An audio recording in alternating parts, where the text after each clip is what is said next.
Hi, this is Lavender, and today we're going to be reading Madeline. Now, a lot of my regular Storytime kids know that Madeline is one of my absolute favorite stories from when I was a child. So, let's begin. In an old house in Paris, all covered in vines, lived 12 little girls in 2 straight lines. In 2 straight lines, they broke their bread and brushed their teeth and went to bed. They smiled at the good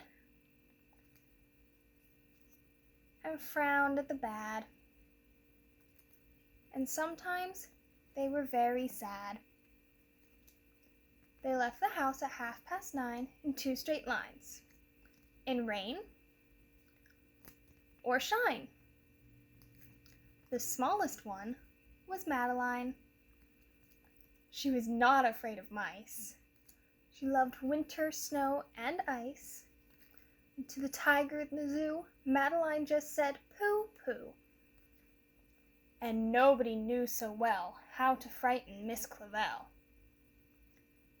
In the middle of the night, Miss Clavell turned on her light and said, "Something is not right." Little Madeline sat in bed. She cried and cried. Her eyes were red. And soon after Dr. Cone came, he rushed out to the phone. And he dialed Danton 10-6. "Nurse," he said, "it's an appendix." Everybody had to cry. Not a single eye was dry. Madeline was in his arm, in a blanket, safe and warm. In a car with a red light, they drove out into the night. Madeline woke up 2 hours later in a room with flowers. Madeline soon ate and drank. On her bed, there was a crank.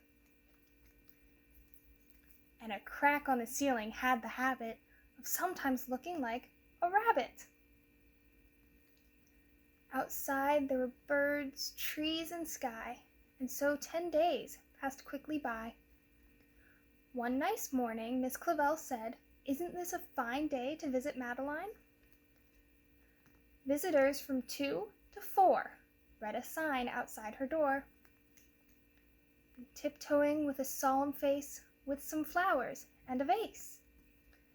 In they walked and then said "ah" when they saw the toys and candy and the dollhouse from Papa.